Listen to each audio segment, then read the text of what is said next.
আজি সদৌ অসম ছাত্ৰ সন্থাৰ নেতৃবৰ্গই বিটিআৰ চিফ বিটিআৰ মুখ্য কাৰ্যবাহী বিষয়া প্ৰমোদ বড়ো ডাঙৰীয়াক সাক্ষাৎ কৰোঁ আৰু এই বিটিআৰ অঞ্চলৰ জনসাধাৰণে সন্মুখীন হৈ থকা কেতবোৰ বিষয়ৰ ওপৰত তেওঁৰ সৈতে আলোচনাত মিলিত হওঁ। সদৌ অসম ছাত্ৰ সন্থাই মূলতঃ আজি আমি শিক্ষা, ভাষা, ভূমি নীতি, নিযুক্তি, সকলো জাতি জনগোষ্ঠীৰ ৰাজনৈতিক অধিকাৰকে প্ৰমুখ্য কৰি কেইবাটাও বিষয়ত তেওঁলোকৰ সৈতে আলোচনাত মিলিত হওঁ। আলোচনা সৌহাৰ্দ্যপূৰ্ণ আছিল, ইতিবাচক আছিল। বহুকেইটা বিষয়ত আমি ফলাফল লাভ কৰিবলৈ সক্ষম হৈছোঁ আৰু বহুকেইটা বিষয়ত খুব ইতিবাচকভাৱে আলোচনা আগবাঢ়ি গৈছে আৰু খুব সোনকালে ইতিবাচক ফলাফল লাভ কৰিম বুলি তেওঁ আমাক আশ্বাস প্ৰদান কৰিছে। মূলতঃ প্ৰথমতে আজি আমি শিক্ষাৰ বিষয়টোৰ ওপৰত আলোচনা কৰিছোঁ।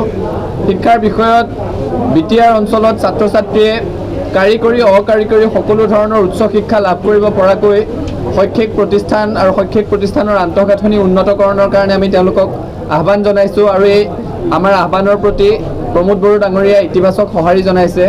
তাৰ সমান্তৰালভাৱে এটি বিষয় বড়োলেণ্ড বিশ্ববিদ্যালয়ক লৈ বড়োলেণ্ড বিশ্ববিদ্যালয়ত আন্তঃগাঁথনিৰ উন্নতিকৰণৰ বহুকেইটা প্ৰসংগ আছে। বড়োলেণ্ড বিশ্ববিদ্যালয়ত ফলাফলসমূহ সময়মতে ঘোষণা নহয় বুলি ছাত্ৰ ছাত্ৰীয়ে দীৰ্ঘদিন ধৰি তেওঁলোকে এটা শংকা প্ৰকাশ কৰি আহিছে আৰু তাৰ সমান্তৰালভাৱে বড়োলেণ্ড বিশ্ববিদ্যালয়ৰ অধীনৰ স্নাতক পাঠ্যক্ৰমসমূহত অসমীয়া আৰু বড়ো ভাষাৰ পাঠ্যপুথি সময়মতে উপলব্ধ নহয়, পৰ্যাপ্ত পৰিমাণে উপলব্ধ নহয়। এই বিষয়সমূহত আজি আমি তেওঁক আলোকপাত কৰিলোঁ আৰু বিষয়সমূহ সোনকালে সমাধান কৰিম বুলি তেখেতে আমাক প্ৰতিশ্ৰুতি প্ৰদান কৰিছে।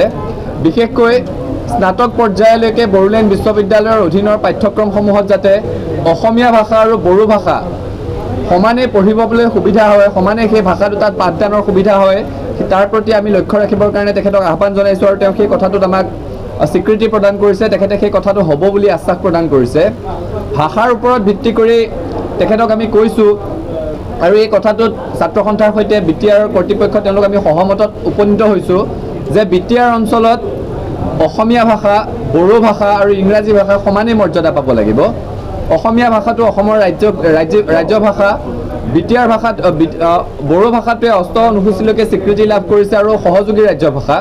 গতিকে বিটিআৰ অঞ্চলৰ সকলো চৰকাৰী নথি পত্ৰ, ছাইনবোৰ্ড, মাটিৰ কাগজ পত্ৰ, সকলো ধৰণৰ বেনাৰ আৰু সকলো চৰকাৰী নথিতেই অসমীয়া ভাষা, বড়ো ভাষা, ইংৰাজী ভাষা সমানেই প্ৰয়োগ কৰিব লাগিব বুলি আমি তেখেতসকলক আহ্বান জনাইছিলোঁ আৰু তেওঁ সেই আহ্বানৰ প্ৰতি সঁহাৰি জনাইছে আৰু তেখেতে জনাইছে যে কেৱল বেনাৰ ছাইনবোৰ্ডতেই নহয়, এক্সিকিউটিভ কাউন্সিলৰ যিসমূহ সিদ্ধান্ত হ'ব, যিসমূহ অধিসূচনা জাৰি হ'ব, সেই অধিসূচনাসমূহতো এতিয়াৰ পৰা অসমীয়া ভাষা, বড়ো ভাষা, ইংৰাজী ভাষা তিনিওটা ভাষাই সমানে প্ৰয়োগ হ'ব, তিনিওটা ভাষাই সমানে মৰ্যাদা পাব। আৰু ভূমিৰ ক্ষেত্ৰত আমি কৈছিলোঁ যে বিটিআৰ অঞ্চলত বাস কৰা বড়ো জনজাতিৰ বাহিৰেও আন যিসমূহ জাতি জনগোষ্ঠীৰ লোক ইয়াত বসবাস কৰি আছে তেওঁলোকৰ ভূমিৰ সুৰক্ষা তেওঁলোকে পাব লাগিব আৰু সেই সম্পৰ্কত তেওঁলোকে নীতিগতভাৱে একমতত উপনীত হৈছে।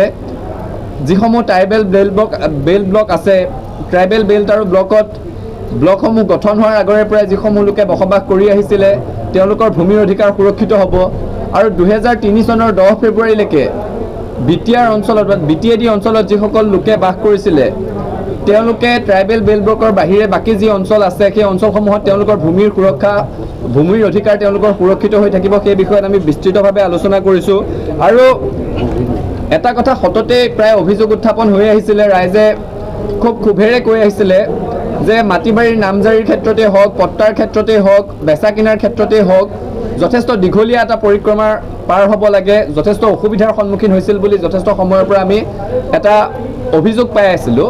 আজি সেই বিষয়ে আমি ইয়াত বিস্তৃতভাৱে আলোচনা কৰোঁ আৰু বিটিআৰ কৰ্তৃপক্ষই খুব ইতিবাচকভাৱে জনাইছে যে তেওঁলোকে গোটেই প্ৰক্ৰিয়াটো অনলাইন কৰিবলৈ গৈ আছে আৰু 4 মাহমান সময়ৰ ভিতৰতে এই কাগজ পত্ৰসমূহ অনলাইন উপলব্ধ হ'ব। মানুহে দীঘলীয়া পৰিক্ৰমাটোৰ জৰিয়তে যাবলৈ প্ৰয়োজন নহ'ব।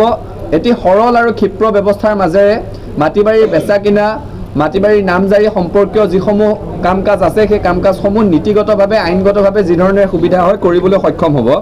তাৰ সমান্তৰালভাৱে নিযুক্তি, অৰ্থনৈতিক উন্নয়ন, চৰকাৰী আঁচনি আদিৰ সম্পৰ্কত আমি বিস্তৃতভাৱে আলোচনা কৰিছিলোঁ আৰু তেওঁলোকে এটা কথা স্বীকাৰ কৰিছে, আমি সহমতত উপনীত হৈছোঁ যে ইয়াত যিসমূহ চৰকাৰী খালী হৈ থকা পদ আছে সেইসমূহত নিযুক্তিৰ ক্ষেত্ৰতে হওক, বিভিন্ন চৰকাৰী আঁচনিসমূহৰ সুবিধাৰ ক্ষেত্ৰতে হওক, ঠিকা টুকলিৰ ক্ষেত্ৰতে হওক, বা শৈক্ষিক অনুষ্ঠান প্ৰতিষ্ঠানত নামভৰ্তিকে আদি কৰি যিসমূহ বিষয় আছে এই সকলোতে বড়ো জনজাতি আৰু ইয়াত বসবাস কৰি থকা আন আন খিলঞ্জীয়া জাতি জনগোষ্ঠীৰ লোকসকলে সমমৰ্যাদা পাব, বিকাশৰ সমান সুযোগ পাব। বিটিআৰ কৰ্তৃপক্ষই খুব এটি ইতিবাচক পদক্ষেপ হাতত লৈছে। তেওঁলোকে 50 জন মেডিকেল ষ্টুডেণ্ট, 50 জন ইঞ্জিনিয়াৰিং ষ্টুডেণ্ট আৰু 50 জন APSCৰ কাৰণে, 50 জন UPSCৰ কাৰণে তেওঁলোকে প্ৰশিক্ষণৰ ব্যৱস্থা কৰিব। সম্পূৰ্ণ বিটিআৰ চৰকাৰৰ খৰচত তেওঁলোকক উন্নত প্ৰশিক্ষণৰ ব্যৱস্থা কৰিব আৰু এই প্ৰশিক্ষণপ্ৰাপ্ত ছাত্ৰ ছাত্ৰীসকলৰ মাজত তেওঁলোকে যিকোনো মাধ্যমৰ, এয়া বড়োৱেই হওক, অসমীয়াই হওক, যিকোনো জাতি জনগোষ্ঠীৰ লোকে যোগ্যতা অনুসৰি তাত স্থান লাভ কৰিব বুলি তেওঁলোকে কথা দিছে। আৰু চৰকাৰী সমিতিসমূহত খিলঞ্জীয়া আন আন জাতি জনগোষ্ঠীৰ লোকসকলেও যাতে, বড়ো জাতিৰ উপৰিও আন আন জাতি জনগোষ্ঠীৰ লোকসকলে যাতে তাত প্ৰতিনিধিত্বমূলকভাৱে অন্তৰ্ভুক্ত হ'ব পাৰে, তেওঁলোকে যাতে উচিত প্ৰতিনিধি লাভ কৰে, সেই সম্পৰ্কত নজৰ দিবলৈ আমি অনুৰোধ জনাইছিলোঁ আৰু এই অনুৰোধৰ প্ৰতি তেওঁলোকে মৰ্যাদা দি সেই অনুৰোধ স্বীকাৰ কৰিছে। আৰু তাৰ সমান্তৰালভাৱে বিটিআৰ অঞ্চলত বড়ো জনজাতিৰ উপৰিও আন আন খিলঞ্জীয়া জাতি জনগোষ্ঠীৰ ৰাজনৈতিক অধিকাৰ সুৰক্ষিত হোৱাৰ কথা আমি তেওঁলোকৰ আগত প্ৰকাশ কৰিছিলোঁ। সেই কথাটো তেওঁলোকে নীতিগতভাৱে স্বীকাৰ কৰিছে আৰু পদক্ষেপ গ্ৰহণ কৰিব বুলি আশ্বস্ত কৰিছে। আজিৰ এই সভাখনৰ পৰা এটা কথা স্পষ্ট হৈছে যে বিটিআৰত বসবাস কৰা বড়ো জনজাতিকে আৰম্ভ কৰি আন আন সকলো খিলঞ্জীয়া জাতি জনগোষ্ঠীৰ লোকে সম বিকাশ, সম মৰ্যাদাৰে সৈতে ইয়াত থাকিবলৈ সুযোগ পাব, উন্নয়নৰ কাৰণে সমান সুবিধা পাব আৰু সকলোৱে নিজ নিজ অধিকাৰ সাব্যস্ত কৰি ভাল ধৰণে থাকিব পাৰিব। আৰু আজি গোটেই আলোচনাটো খুব ইতিবাচক হৈছে, খুব আশাব্যঞ্জক হৈছে আৰু এই আলোচনাৰ আমাৰ দাবীসমূহৰ প্ৰতি সঁহাৰি জনোৱাৰ বাবে আমি প্ৰমোদ বড়ো ডাঙৰীয়াকে প্ৰমুখ্য কৰি মুখ্য কাৰ্যবাহী বিষয়াৰ সমন্বিতে আন বিষয়ববীয়াসকলক ধন্যবাদ জ্ঞাপন কৰিছোঁ।